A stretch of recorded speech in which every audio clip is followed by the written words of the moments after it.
ప్రేక్షకులకి నమస్కారం అండి. షుగర్ వ్యాధిలో పుళ్ళు పడతా ఉంటాయి. అంటే షుగర్ వ్యాధి వల్ల పుండు పడిందా? లేకపోతే వాళ్ళకి వెరికోసిస్ వెయిన్స్ ఉండటం వల్ల కూడా పుండు పడొచ్చండి. ఈ షుగర్ వ్యాధి ఉన్న వాళ్ళకి పుండు పడితే తొందరగా తగ్గదు. ఎందుకు తగ్గదు? ఈ డయాబెటీస్ అనేది ఏం చేస్తుందంటే, మీ శరీరంలో డయాబెటీస్ ఎక్కువైపోవడం వల్ల ఆక్సిజన్ ఫ్లో అనేది తగ్గుతుంది.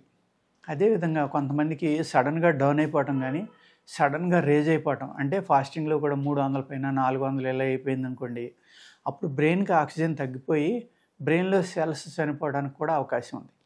అదేవిధంగా మీ శరీరంలో ఈ డయాబెటీస్ అనేది ఇన్బ్యాలెన్స్ అవడం వల్ల అతిగా తగ్గిపోవడం, అతిగా పెరిగిపోవడం, ఎక్కువ సంవత్సరాలు మందులు వాడడం వల్ల కూడా ఆ నరాలు అనేది కొన్ని నరాలకి ఈ బ్లడ్ ఫ్లో అనేది తగ్గిపోతుందండి. తగ్గిపోవడం వల్ల ఏమవుతుందంటే, ఆ ఏరియాలో ఉన్న సెల్స్ ఏవైతే ఉన్నాయో, ఈ బ్లడ్ ఫ్లో తగ్గిపోయినప్పుడు బ్లడ్ ద్వారా వెళ్ళవలసిన ఆక్సిజన్ అందదు కాబట్టి అవి చనిపోతాయి. అక్కడ ఆ ఏరియాలో డెడ్ సెల్స్ చనిపోయిన తర్వాత బయటికి రావడానికి కుదరలేదనుకోండి, అక్కడే మనకి శరీరం ఏం చేస్తుందంటే, ఆ విష పదార్థాల కింద ఏర్పడతాయి అవి చనిపోయిన తర్వాత. వాటిని బయటికి పంపడం కోసం మన శరీరమే ఒక పుండు లాంటిది తయారు చేసుకుంటుంది అనమాట. షుగర్ వ్యాధికి కంటిన్యూగా మందులు వాడడం వల్ల ఆటోమేటిక్గా సెల్ రిజనరేట్ అనేది తగ్గిపోవటం, ఉన్న సెల్స్ తొందరగా చనిపోవటం, బాడీ క్షీణించిపోతున్నాడు, వీక్ అయిపోతుంది. లోపల మిమ్మల్ని మీ అవయవాల్ని పాడు చేసేస్తాం, బయటికి ఏం అనిపించదు.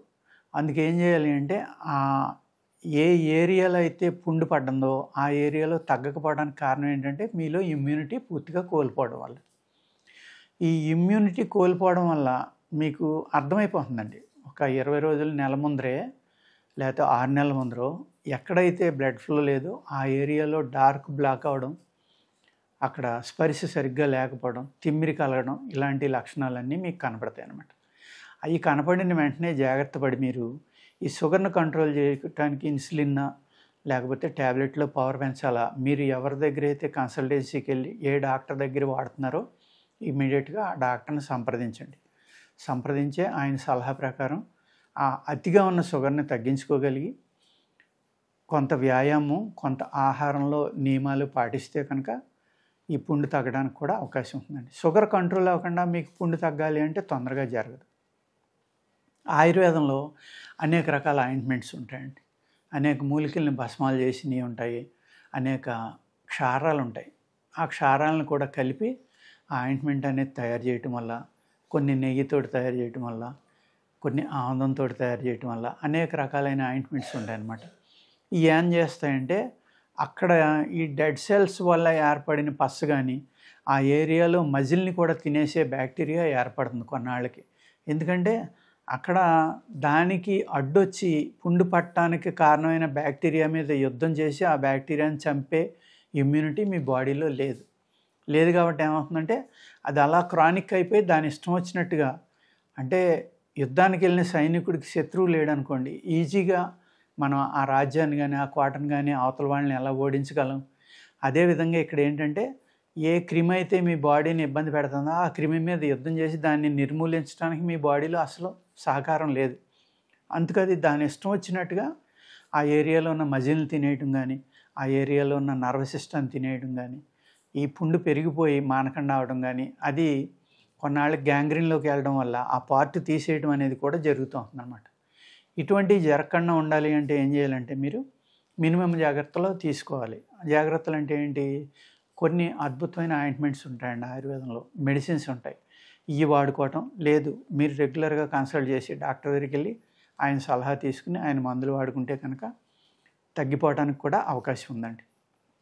పుండు పడితే ఇంక తగ్గదు, నా జీవితం ఇంతే, కాలు తీసేస్తారేమో, చేయి తీసేస్తారేమో అని భయపడవలసిన అవసరం లేదండి.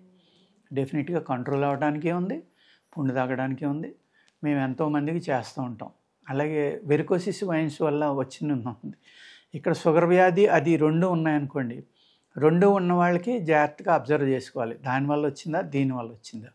అక్కడ కూడా ఏమవుతుందంటే, బ్లడ్ క్లాట్ అయిపోయి వెనక్కి వెళ్ళదు కాబట్టి నిమ్మలంగా అక్కడ ఉన్న నర్వస్ సిస్టమ్ అనేది దెబ్బతవడం వల్ల, ఆ క్లాట్ అలా ఉండిపోవడం వల్ల ఆ క్లాట్ని బయట పంపడానికి మన శరీరం ప్రయత్నించడం వల్ల ఏమవుతుందంటే ఆ ఏరియాలో బ్లాక్ అయిపోవడం కానీ అనేక రకాల పుళ్ళుగా బయటకు వచ్చి పుళ్ళు పడి ఆ పుండు ద్వారా బయటికి ఆ బ్లాక్ చెడిపోయిన రక్తాన్ని కానీ అక్కడ చెడిపోయిన ధాతువులను కానీ బయటకు పంపించడానికి శరీరం ప్రయత్నిస్తుంది కాబట్టి ఈ పుండు అనేది పడుతుందండి. పడిన వెంటనే మీరు జాగ్రత్తలు తీసుకోకపోతే గ్యాంగ్రీన్లోకి వెళ్తే కనుక మీకు అనేక రకాల ఇబ్బందులు కలగటం. ఈ పుండు మీద మీకు అద్భుతంగా పనిచేసేది ఏంటంటే సీతాఫలపు ఆకు అండి. సీతాఫలం ఏదైతే ఉందో ఆ ఆకు కానీ లేత కాయ కానీ నూరి పెట్టచ్చు. కానీ బాగా పెయిన్ వస్తుంది, మండుతుంది.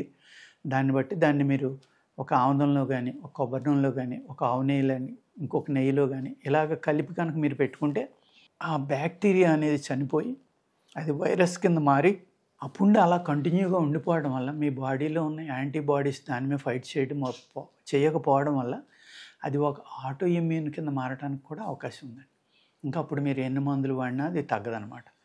అటువంటి పుండిని కూడా తగ్గించే లక్షణం సీతాఫలపు ఆకులో కానీ సీతాఫలపు లేతకాయలో కానీ ఉంటుంది. అవి నూరుకుని మీరు జాగ్రత్తగా దాన్ని రాస్తే కనుక కొన్ని రోజులు ఆ పుండు తగ్గడానికి చక్కని అవకాశం ఉందండి. ఏదైతే మీరు సీతాఫలం ఆ కాయ కానీ లేతకాయ కానీ ఆకు కానీ వాడుతున్నారో అది మీరు డాక్టర్ సలహా ప్రకారం డాక్టర్స్ పర్యవేక్షణలో కనుక చేసుకుంటే చాలా చక్కగా పనిచేస్తుందండి. మీరు తెలిసి తెలియకుండా వాటిని ఎక్కువ వాడేయడం కానీ ఇలాంటివి జరిగిందనుకోండి, ఆ మంట కానీ బాధ కానీ ఎక్కువైపోయినప్పుడు ఏమవుతుందంటే ఆ పుండు పెద్దది అవడానికి కూడా అవకాశం ఉంటుందన్నమాట. దాన్ని తగినంత మోతాదులోనే తీసుకుని జాగ్రత్తగా దాన్ని ఎక్కువ పెయిన్ కానీ దాని యొక్క చెడు ప్రభావం మీ శరీరం మీద ఉండకుండా ఉండాలి అంటే కంపల్సరీగా నెయ్యి కానీ ఆముదం, కొబ్బరి నూనె ఇలాంటి వాటిలో కలిపి రాసుకుంటే అది కూడా డాక్టర్ల పర్యవేక్షణలో చేస్తే మీకు చక్కగా ఉపయోగపడుతుందండి. నమస్కారం.